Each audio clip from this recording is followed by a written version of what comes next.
Okay, we're going to go through the steps of how to make Jim's Holiday Chocolate Peanut Butter Balls. I'm going to do my best to show you the tricks of the trade as quickly as I can without a long video. So let's get rolling.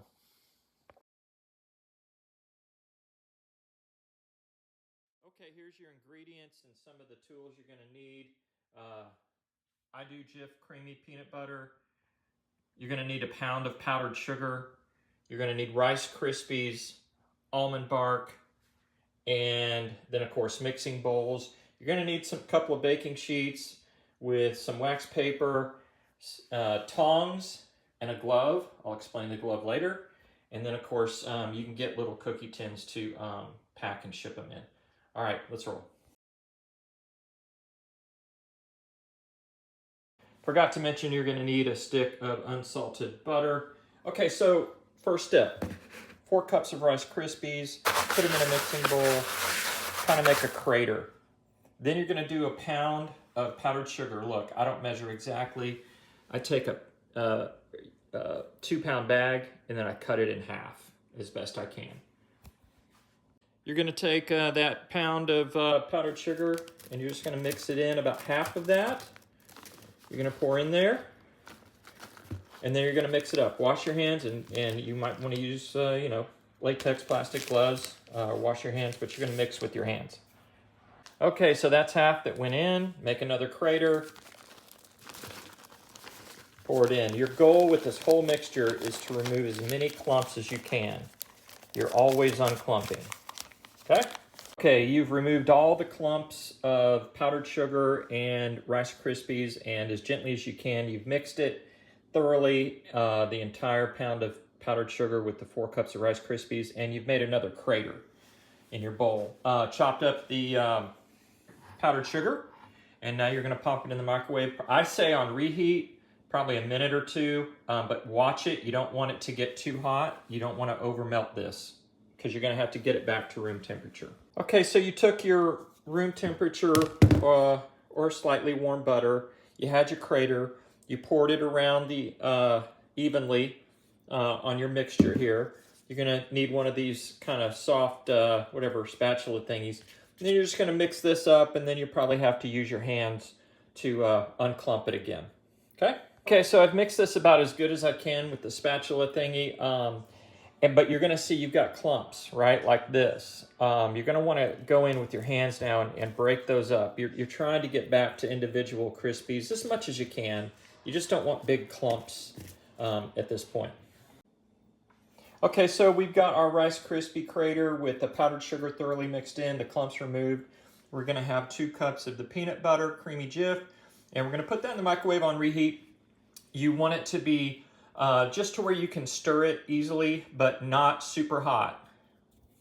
All right, so we have put our peanut butter on reheat, and it's just to where we can stir it. It's not super hot. You can touch it.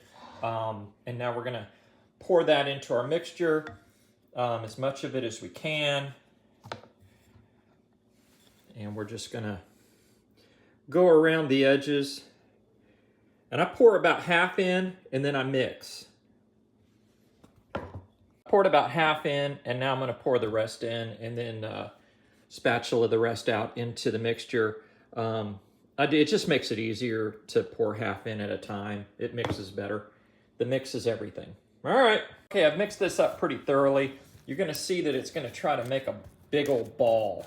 And so now, before you put this mixture in the fridge just to chill a little bit to make it easier to make the balls, you're just going to gently try to break up these balls and make another crater. What you're trying to do here is just get this mixture broken up a little bit without crushing the Krispies so that the whole thing can chill for the next step. That's about as good as it gets. It's broken up just a little bit. You've got a crater. This just helps it chill faster. You're just going to throw it in the fridge until you're ready to make the balls.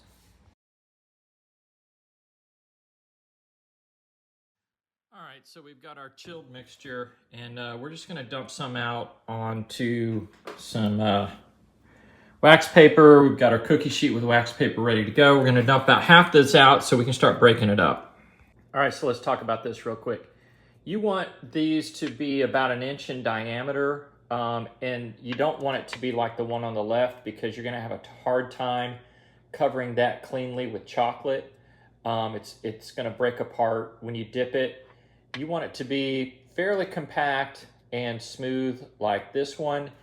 And then just size. So this is the final the size you're going for. This way these will fit a dozen inside of a small tin. And so about 1 inch in diameter roughly.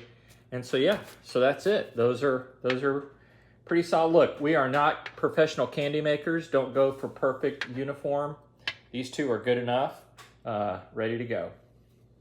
So yep, so you see where I've crumbled this up a bit. This is about half the mixture on wax paper. You know, you grab just enough here to make yourself, you know, about a 1 inch in diameter ball, and then you're just gonna roll it in your hands together until you get something not like that, but more like that.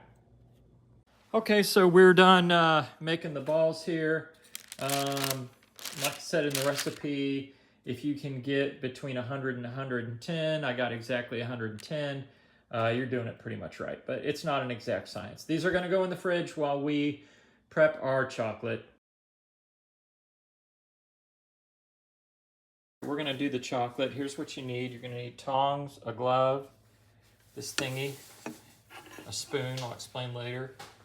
And then this is just a pan with a little bit of water in it, and then a microwavable, whatever, Pyrex bowl to sit in it. That's your double boiler.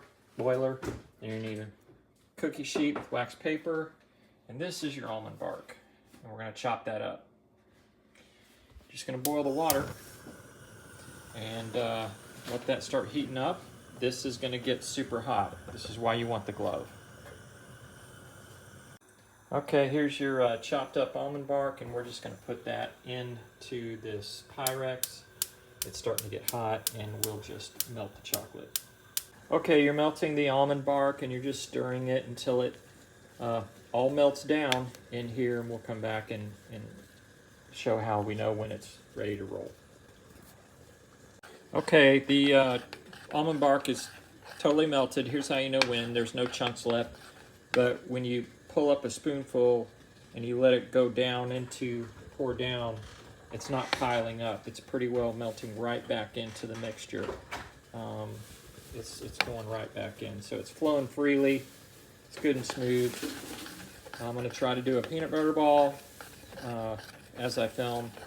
We'll see how that works out. Okay, you just take one. If you guys figure out a way to do this more than one at a time, let us know. But put it in the chocolate. Don't leave it in a long time because that peanut butter will start to melt. Make sure it's fully covered.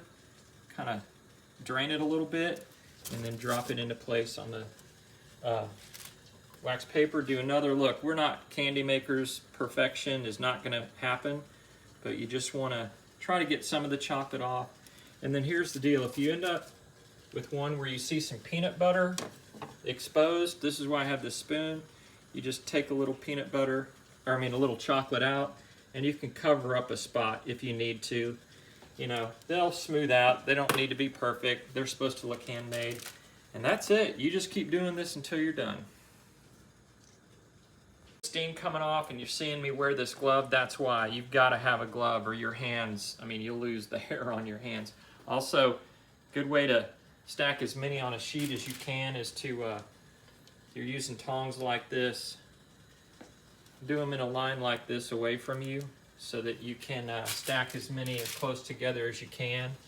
And once you're done with this row, do this row, then this row, then this row, and that way you fit more onto a sheet and you can get more done that way.